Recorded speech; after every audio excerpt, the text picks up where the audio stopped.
This story is brought to your ears by all our fantastic supporters on Patreon. To get on the action yourself with bloopers, extras, and the occasional early story, join us at patreon.com/voiceofallmtg. We'd like to thank our newest patron, Regan Beveridge, for already donating. For more stories, or just to chat, visit voiceofallmtg.com. And now, Voice of All presents The Hour of Promise, a story by Alison Lurs. Episode 4 of The Hour of Devastation. And lo, the three dark divinities returned, and as they felled the gods, the hour of promise arrived. And so, the great Locust God fulfilled the great promise. And thus the Hekma was torn asunder, its protections cast aside before the return of the god pharaoh. Hapatra stood on the steps of the Temple of Strength, watching the blood of the Luxa seep upriver, transforming the water to crimson as its stains spread. Her arms were crossed tight in front of her chest, and her mouth was a hard line. The other viziers of the temple flanked her on either side, sharing her fixation with the dry riverbed and its crimson stain. Khufu stood to her right. He was broad-shouldered and bulky, with a patch of gray sneaking across his temples. In a happier moment, Hapatra would have teased him for his age, a ghastly 35. But now, all she could do was shake her head. We should have news of the new god's intentions by now. Where is Iput? Returning swiftly, I'm certain. Khufu's faith rang through his voice like a chime. Hapatra toyed with the pet snake wrapped around her little finger.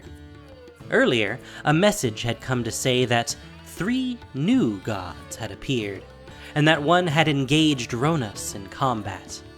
She wished she could stand alongside Ronas to greet the newcomers, but the viziers had agreed in the moment that it was best to stay at their temples. Hapatra pursed her lips. She was as anxious and desperate for news as the rest of her peers. We should be near Ronas for the hour of glory. Khufu crossed his arms. The hour of glory is the time when gods and mortals alike will prove their worthiness to enter into the glorious afterlife. So the new gods will test them first, then move on to us and the untested initiates? Khufu shrugged. Hapatra shifted from foot to foot, letting her little pet slide from one hand to the other. Her heart beat with anxiety. She knew in her heart that Ronas's victory would be swift, but waiting for news was proving to be torturous. The prophecies have always been unclear about where we were supposed to be for all of this. How are we to know when to lead the untested initiates to the new gods, and what does the river turning to blood have to do with it? Khufu held up his hands, palms facing upward. The god pharaoh will make all clear. May the god pharaoh's mercy be more bountiful than his communications. She let her gaze drift back to the river Luxa as she thought. The birds had stopped singing, and the city, usually rife with the sounds of happy training, was utterly silent. It made Hapatra uncomfortable. Even more concerning was the retreating water, blood of the river. The empty riverbed was filled with undead fish. Strange, lumpy, blood-soaked animals flopped on the mud and rolled around lamely. The Curse of Wandering did not care that they needed water to move, after all. It was all too strange, too unorthodox. These prophecies were vague, and their manifestations unsettling. Foreign doubts ghosted through Hapatra's mind. She dared not give them names. Without warning, her breath hitched in her throat. A sudden, jarring pain burst in Hapatra's chest, and she doubled over in agony, clutching her heart and cursing through the sting. She looked around desperately for the source, and saw that the other viziers were clutching their chest as well. She stilled her mind, and tried to work her way through the ache. Hapatra was a master of poisons, and had spent much of her life forcing her body to work through searing pain. She breathed in, then out, focusing on her will to ease the panic and hurt from her body. The physical pain passed, but a feeling of dread remained. Parts of the city were screaming. Hapatra looked out over the rooftops and temples to find the source. The sound seemed to be coming from the gate, but grew louder to her ear, as if something were traveling rapidly over Naktamun. In the distance, Hapatra saw Kefnet take to the air, followed by a strange, dark shape she did not recognize. From above, she heard something odd. A chittering, scratching, leggy little noise creeping through the haze of the Hekma. Hapatra looked up and saw a cloud of locusts hovering above. The monsters were meant to have been vanquished with the hour of revelation. That was why the demon had arrived to fly over the city. He was to be driven out of paradise, as were all beasts outside the Hekma. Why did the monsters persist? Her snake slipped off her finger and slithered into a crack in the temple wall. Hapatra looked back toward Kefnet and realized that the dark shape following him could only be one of the new gods. It was massive. The thing seemed to be climbing the nearest tower. Its claws gripped the rock sides of an obelisk as it hauled its enormous body upward. Halfway up, the thing appeared to remember it had wings, launching itself quickly to the top. The drone of its wings was a constant, violent noise, as though the air itself was protesting the constant beating inflicted upon it by the giant insectoid wings. Hapatra turned to Khufu. We should help Kefnet. The other vizier shook his head, still wincing from the mysterious pain. This is all part of the hour of glory. The gods will be tested, as we will. And that is what that pain was? A test? Khufu nodded, and Hapatra's lips curled. She crossed to the opposite side of the veranda. Nothing about this felt right. At that moment, she heard small footsteps coming up the stairs. Iput, the Temple of Strength's youngest and most fleet-footed vizier, ran swiftly up the stairs. Her face was a mess of tears. Hapatra kneeled and caught her in her arms. Iput, what did you see? What do the new gods want? Ronas is dead! Hapatra's face fell. She shook her head. No. He's a god.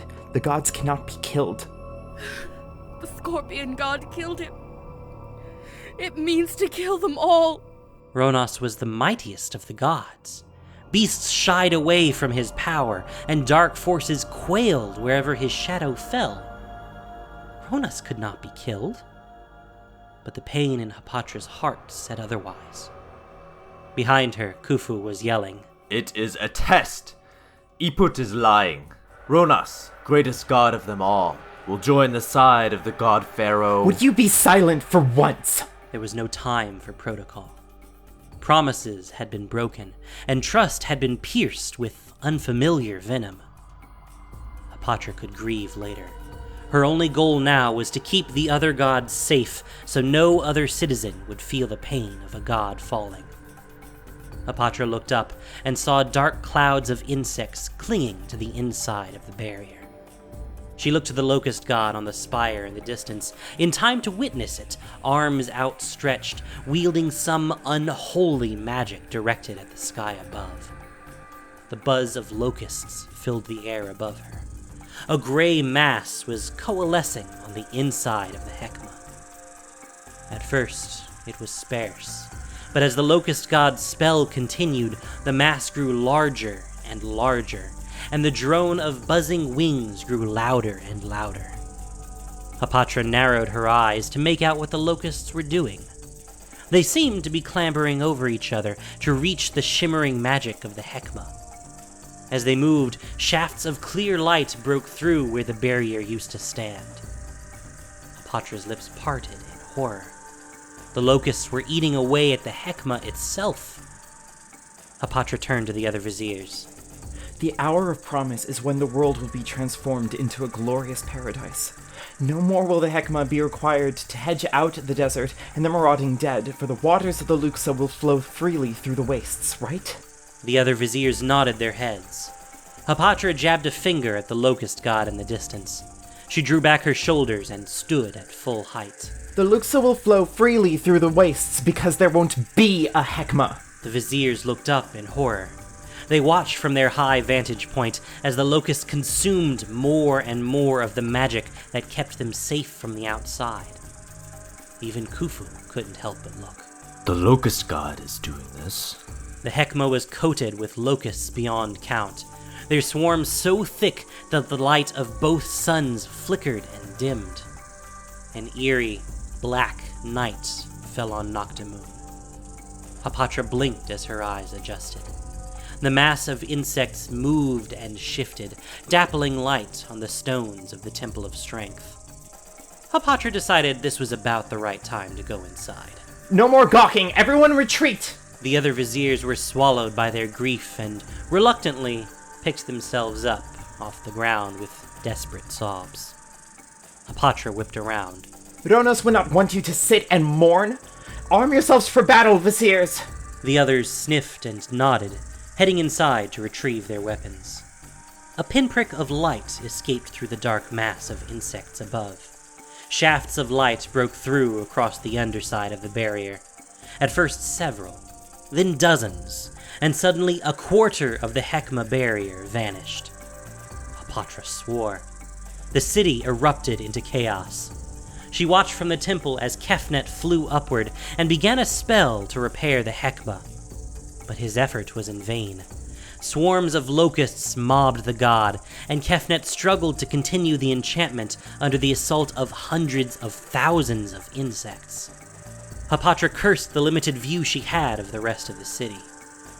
As the surrounding Hekma vanished, a wave of marauding mummies poured into the city from the wastes beyond.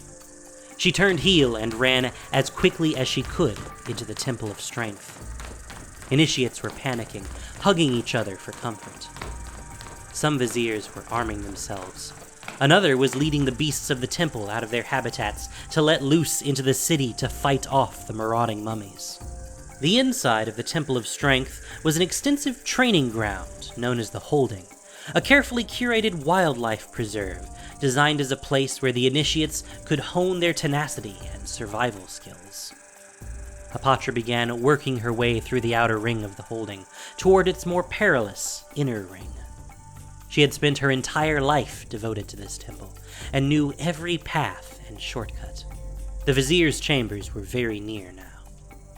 Hapatra did her very best not to let the turmoil in her heart show on her face. All she had ever wanted was a place by Ronas' side in the afterlife.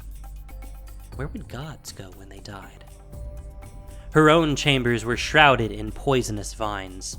She passed through with tingling ease and ran toward her weapon cabinet. Spear, scimitar, vials upon vials of poisons. Hapatra remembered a lesson she had taught just months before.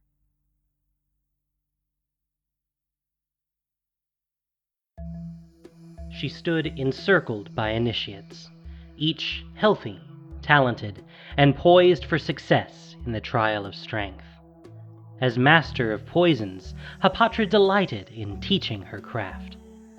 She gestured with a lift of her proud chin and asked the group of students a simple question. How do marauding mummies move through the sandy desert? Hapatra waited for a beat and then broke into a dazzling smile. With grit. Every initiate groaned, and Hapatra grinned with smug satisfaction.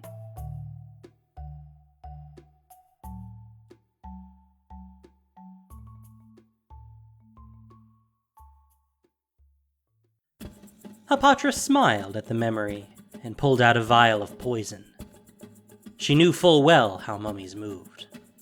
Once the curse of wandering took hold, the muscles animated through impulses that were sent through the spinal cord and nerves to the muscles. She smeared poison on the edge of her scimitar. Dead nerves, dead mummy. Hapatra punctuated her quip with a shrill whistle. Something massive rumbled past the opening to her chamber, and Hapatra smiled wickedly. She grabbed a thick shawl to protect her skin from the locusts and called out to the thing outside. To ya, sweetheart! She heard a hiss from behind the vines. Hapatra slung her scimitar over her back and moved the vines to the side, cooing at the huge basilisk in front of her. Tuya was twice as tall as Hapatra and longer than she had ever cared to measure. The two shared a magical bond, and the basilisk nuzzled the hands of her master. Hapatra kissed the nose of her serpent. The world as we know it has ended, old girl. The basilisk snuggled her nose into the crook of Hapatra's neck. The master of poisons swallowed her grief. No time for mourning, sweetheart. We have a city to save.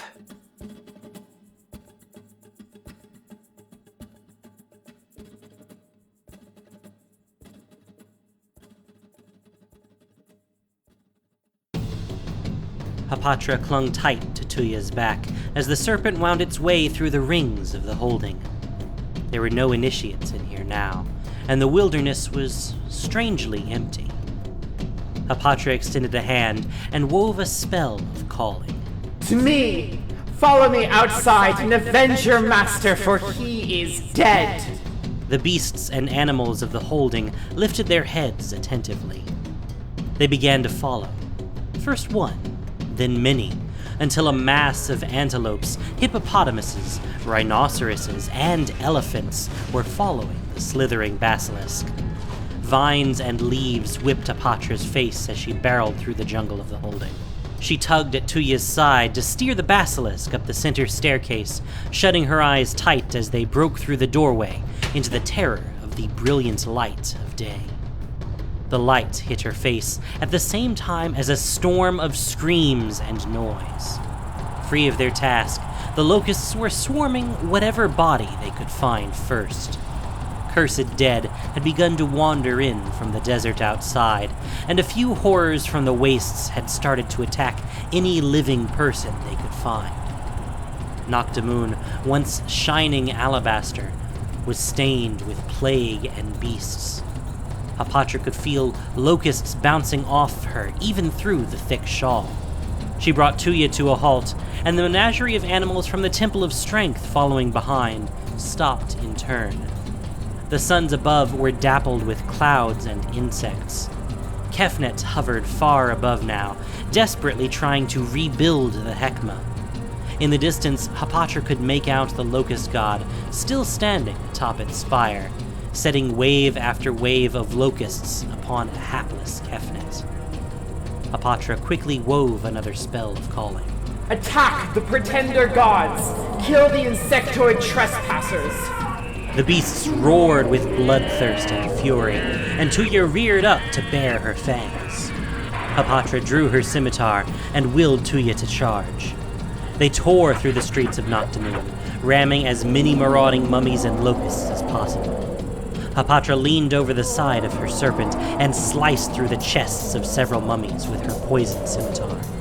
With every swipe of her blade, another mummy halted, hunched over, and fell to the earth, its body seizing and shaking. If only Ronos could see me now. Tuya's fangs clamped down on the bodies of several marauding mummies, and Hapatra leapt to the ground. Keep the cursed dead out of the city! The basilisk gave her a quick, loving flick of her tongue and slithered away to the edge of Naktamun. Hapatra looked up, spotted the struggling Kefnet high above the city, and ran toward it. The shawl prevented the locusts from biting and scraping her skin, but Hapatra quickly realized it would be no help against the mummies that surrounded her now. She charged forward into the throng all the same. She started to intone a prayer to Ronas before catching herself and cursing. Yet still she wove her way through swaths of enemies, her blade dancing with a practiced, deadly grace as she cut herself free from the crowd of undead.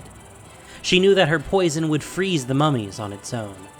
Hapatra ran toward the nearest group of marauding dead and began to make as many cuts as possible. Her poison would cease movement on both the living and the dead. She could not remove the curse of wandering, but she could make it a hell of a lot harder for them to wander in the first place. Hapatra cut slice after slice, leaving a trail of seizing corpses in her wake. She lost herself at that moment, moving her blade side to side, with locusts disrupting her vision and buzzing filling her ears. Hapatra felt old. She had lived for 34 years, 2 lifetimes worth of experience. Ronus had been there for her from the very start. He was so good and so true. How could her god betray her like this? No, it wasn't the gods. It was the one who was absent, the god pharaoh who was not here. This was his fault. Hapatra screamed in fury and sliced the head of a marauding mummy clean off. A flash of gold caught her eye. Hapatra looked over and watched as 2 children stood back to back against a group of decayed mummies. They stabbed with stolen spears and yelled tactical advice to one another. Their movements were unskilled, channeled from a place of abject terror. Hapatra's heart felt heavy. She charged forward and made quick work of the attacking mummies, with the 2 children stabbing and screaming alongside her. Once their enemies had fallen in a poisoned heap, Hapatra turned to the children. Where are your caretakers? They won't stop. The older child replied. Hapatra's brow fell in confusion. She kicked in the door of the nearest house and walked inside. Several anointed were preparing lunch in the kitchen. Mounds of food piled up on all sides, and each bowl was coated with feasting locusts. The stink of insects and tainted food was thick in the air. One anointed mummy had run out of bowls to put food in, and was simply dropping it, spoonful by spoonful, onto the floor. A mass of locusts busily consumed the extra food, but the mummies took no notice. It appeared the anointed were unable to stop their duties despite the chaos that permeated the city. Hapatra recoiled and exited quickly. She knelt to the level of the children and pulled out a vial of poison. Give me your spears. The boys handed over their spears, and Hapatra uncorked her poison, applying it to their blades with her fingers. Find some adults and stay near them. Slice as many marauding mummies as you can with this. A scream caught her ear. Hapatra stood, drew her scimitar, and ran toward the sound. Locusts were mobbing the body of a man, while a woman stood at his side, smacking the insects away with her hands. The slap of her fingers was drowned out by the incessant drone of their wings. Hapatra realized she was standing by a fountain in her favorite courtyard. The fountain had pulled water directly from the river. It was stained with blood now. Hapatra felt a tug at her heart, and Tuya rounded the quarter of the square, her massive scaled body smacking into the walls with indelicate force. Her snout was coated with blood and the viscera of dead insects. Hapatra climbed atop her familiar and urged her forward. Kefnet was perched atop a tower nearby, his wings drooping with fatigue. Hapatra pushed Tuya forward, and they slid through the city with ease. More citizens were fighting back now, and a few had encouraged their anointed to do the same. Every now and then, Hapatra passed one of the beasts from the holding.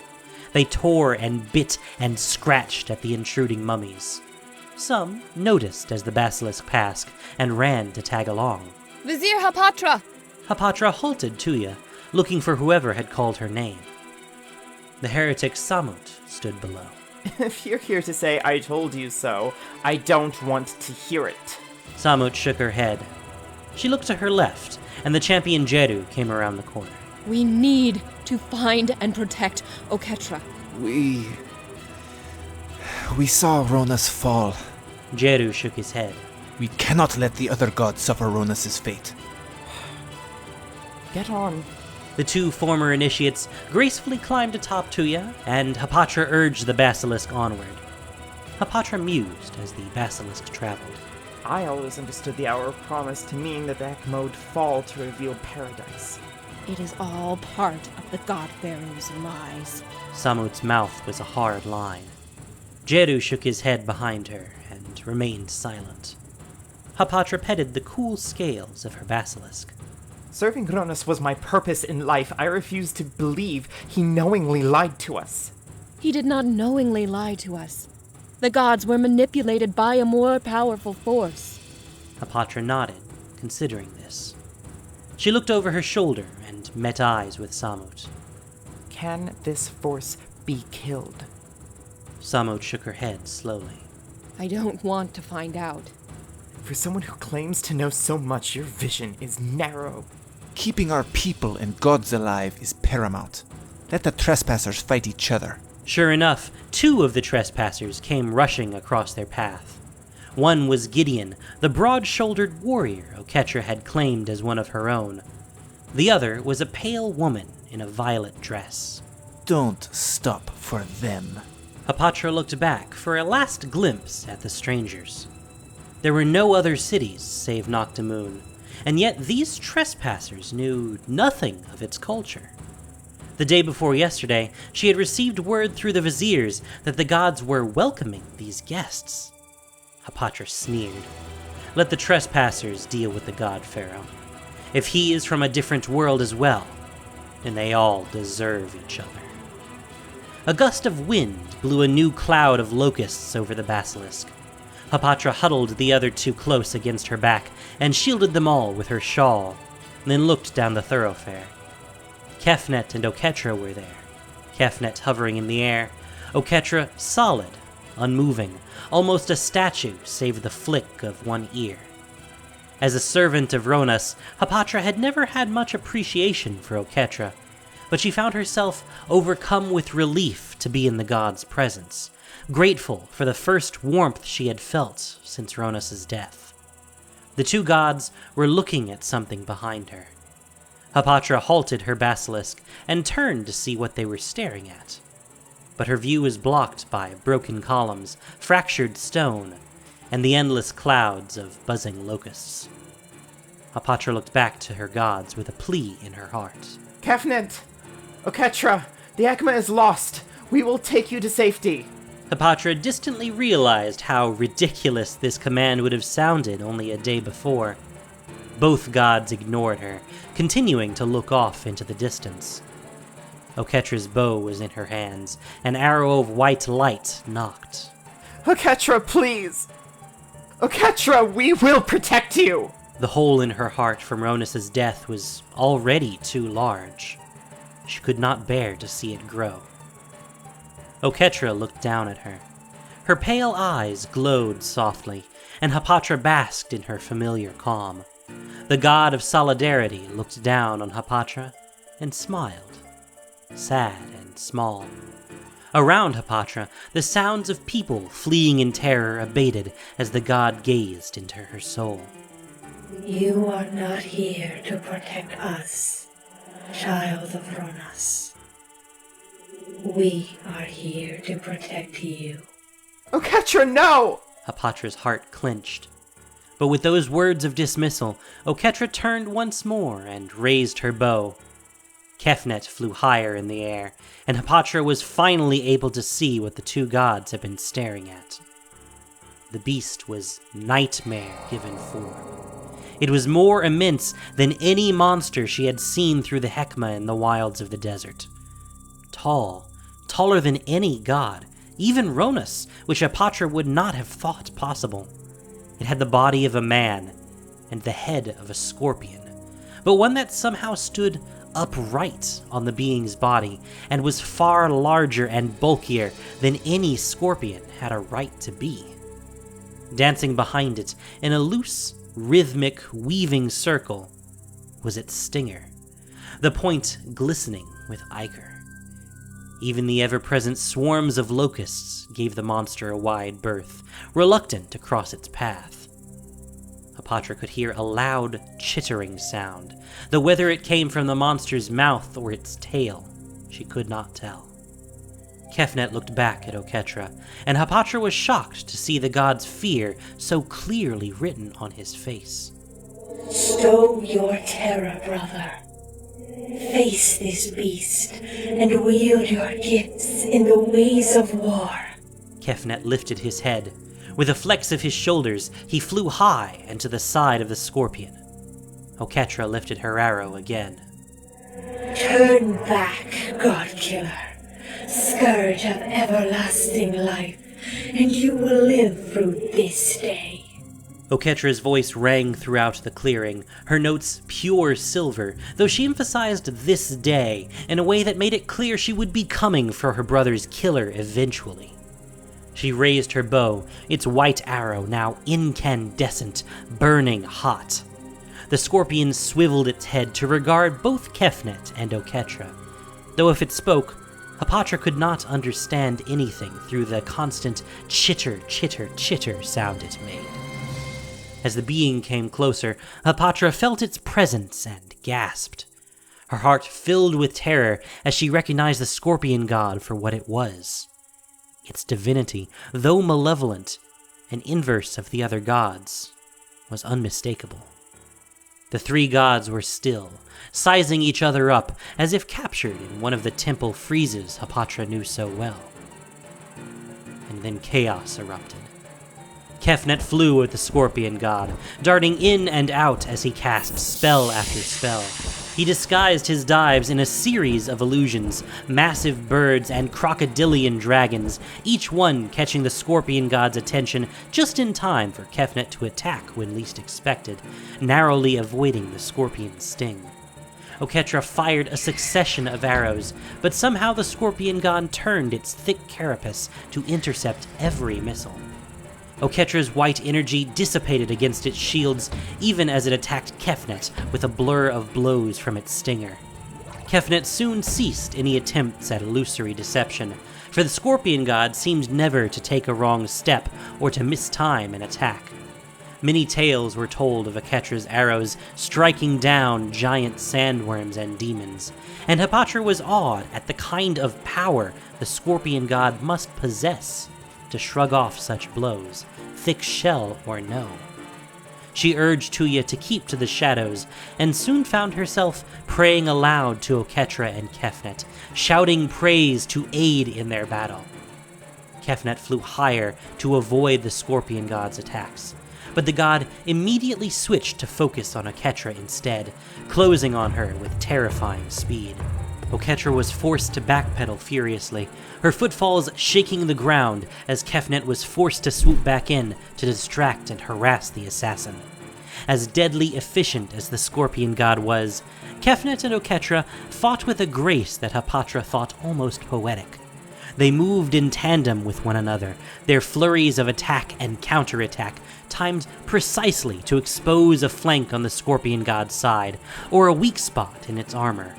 Although the scorpion god was so far undeterred, Hapatra knew she was watching two masters of combat, their cooperative technique honed over thousands of years of fighting.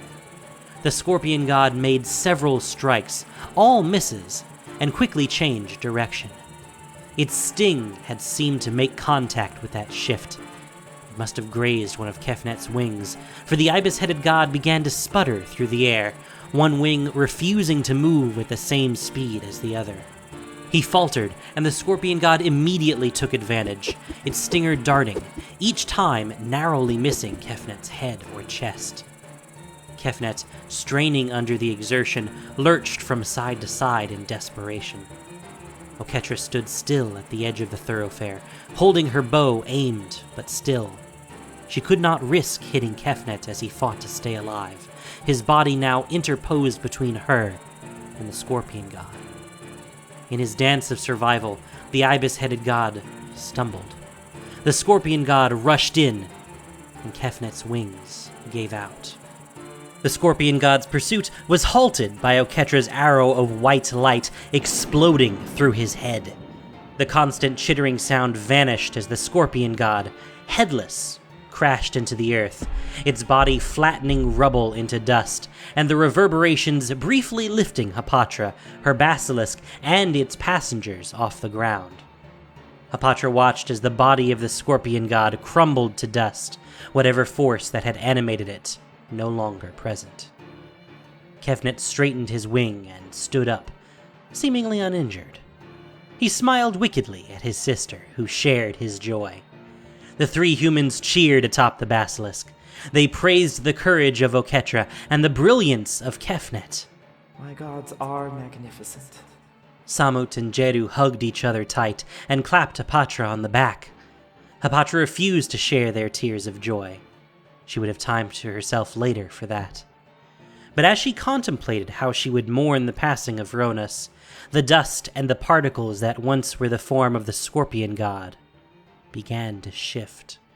The pieces lifted from the ground and, within moments, reconstituted the very beast that had been killed only just before.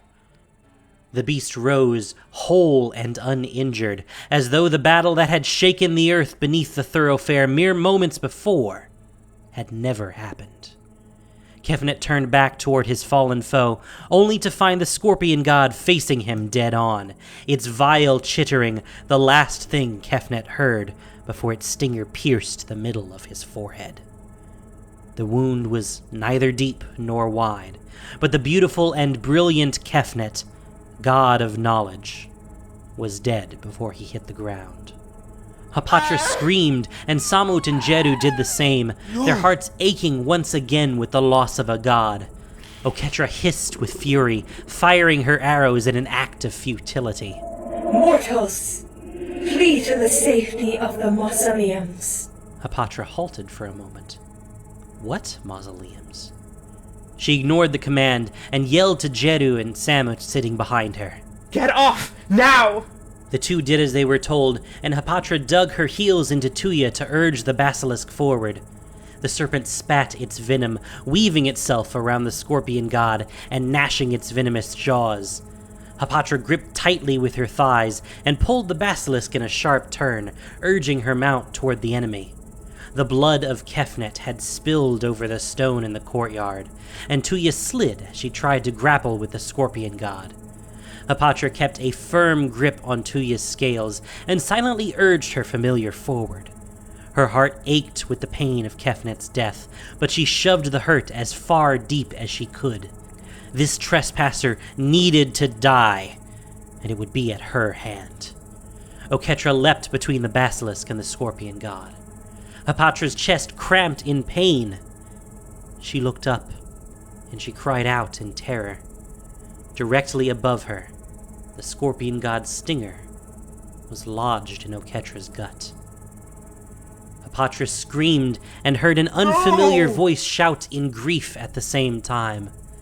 Gideon stood on the opposite end of the courtyard, his face the very picture of anguish.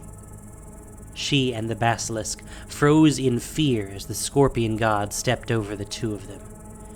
It looked to the sky, seeking something, and proceeded on its way through the streets of Naktamun, ignoring the mortals in its wake. The thoroughfare was empty, and two of Hapatra's gods lay dead in front of her. For the first time all day, she openly wept. She wept for the death of her god. She wept for the death of her pantheon. She wept for the children forced to fight, and the men devoured by locusts, and the beloved serpent that shivered with fear under her hand. Her grief cascaded over the levy of her control, and sent her into the arms of a champion and a heretic. Jeru and Samut held the Vizier as she sobbed, and they too mourned their many losses. Other citizens, survivors one and all, came out of alleys and hiding places to see the bodies of the gods. Hapatra gasped for air through her grief and saw Gideon standing still over Oketra. She composed herself and nodded to Samut and Jeru, who let go of her shoulders and allowed her to cross to Gideon. Hapatra looked down her nose at Gideon. Her cheeks were stained with teary kohl, and her lips twitched in a deadly combination of grief and fury. The source of this hell is a trespasser like yourself, isn't it? Gideon swallowed hard and nodded. Then he is your responsibility to kill. Be done with your task and get out of my city! The Master of Poisons turned away and approached Samut and Jeru, her sandals stepping through the ichor of gods. She looked at them both with resolution in her eyes. We must find Bantu and Hazret, and keep them alive at all costs. They are all we have now.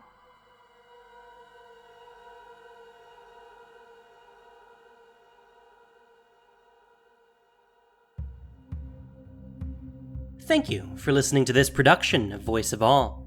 As listener-supported entertainment, we rely on you not just for the voices of the characters, but also to keep us going and growing. If you enjoyed what you heard, please support us by rating and reviewing us on iTunes, or following us on SoundCloud and Google Play, or just plain sharing with your friends. You can also support us financially on Patreon for exclusive perks. The Hour of Promise was written by Allison Lurs. The podcast was produced and edited by Gen Dole Keshi, with sound editing by Grace.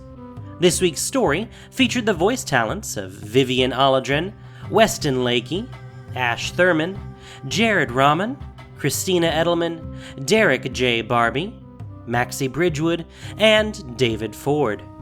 Magic the Gathering is copyright Wizards of the Coast. Thank you for listening, and have a great day.